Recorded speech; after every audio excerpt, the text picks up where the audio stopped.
Hi, this is Jason from Horrific Nightmares, and it's Saturday. Slashback Saturday.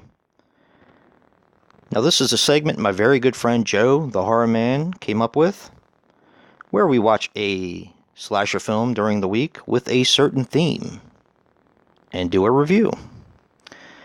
Now this week's theme is a title with either blood, or bloody, or bleed in the title. Now this week I picked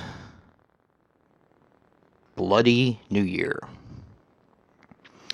Now Bloody New Year is a 1986 film which runs approximately 94 minutes and is directed by Norman J. Warren.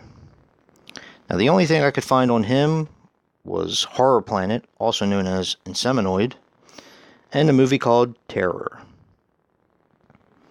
Now this has quite the cast, but the only one that actually went on to do something else was Mark Powley as Rick. He actually had a part in Wing Commander, which I actually liked. But the rest of the cast is Susie Atchison as Leslie. She did a bunch of TV. Nikki Brooks as Janet, also a bunch of TV. Daniel James as Spud, and Julian Ronnie as Tom, as well as Catherine Roman as Carol. Now a brief synopsis. This actually starts out at an amusement park, which I love that setting. Two couples and basically a third wheel run afoul of some hoodlums at the amusement park, to which they escape after having a small fight. They get on a boat and sail away, a small sailboat. The sailboat hits some rocks and they're put on an island that has an actual hotel called the Grand Island Hotel.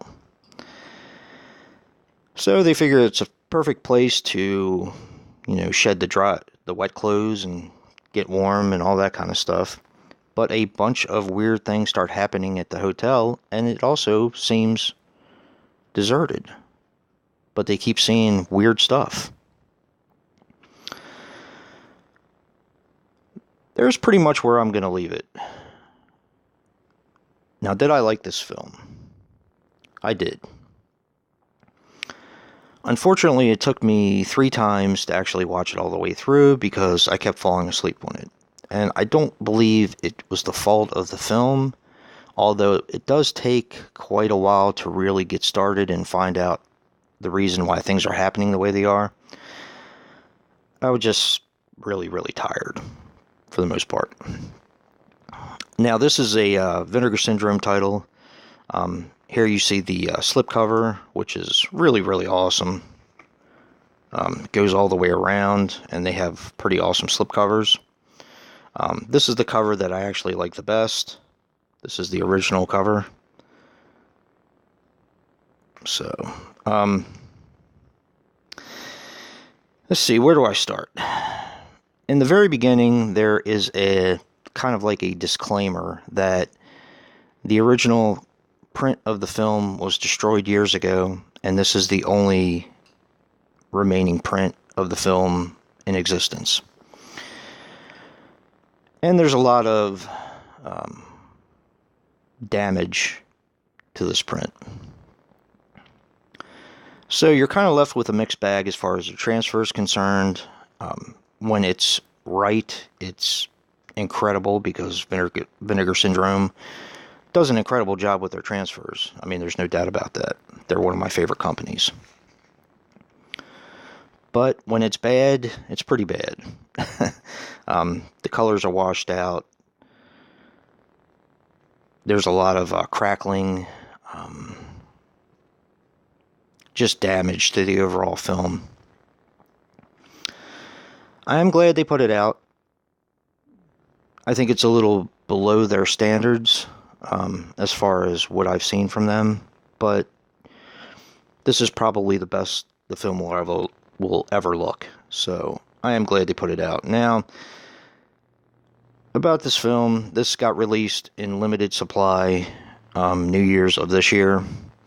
It was limited to a very certain small amount. A standard version of the disc is supposed to be released this coming New Year, without the slipcover, of course. And I don't know if it has all the special features or not. But, yeah. Definitely happy to have it. One of the things I wanted to say about it, there's a band in this movie that does the original music. The band is called Cry No More. And I actually really enjoyed the music in this. Very catchy, very 80s, but very fun. So, this actually also got a release years ago with the Redemption line from Kino Lorber. I talked to Joe a little bit because I know he has that release, which goes for just insane money now. And it seems to be basically the same transfer. I think Vinegar Syndrome kind of cleaned it up a little bit, but yeah, basically the same transfer. But this is a fun film. It's more of a mixed bag. It is a slasher film. It's a haunted house film. It's just everything and the kitchen sink thrown in. Just one of those types of movies that were kind of popular in the 80s. But yeah. Fun movie. Glad it's in my collection. But there definitely are some plot holes and some problems with it. But yeah. So have you seen Bloody New Year? What did you think? Definitely comment below and let me know. And I will put Joe's links in the description box below for his original video. And if you like what you see in here, hit that like button and subscribe. And until next time, peace.